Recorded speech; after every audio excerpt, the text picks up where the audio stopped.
How to delete Google AdSense account. To delete Google AdSense account, first of all open the Google app. Now type AdSense and click on the first link. Now sign up in your account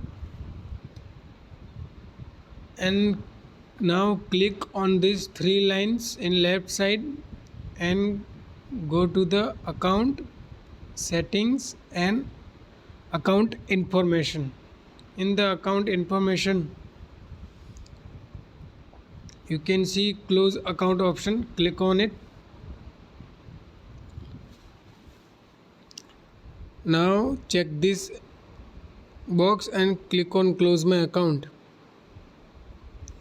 That's it. Your account will be deleted from Google AdSense.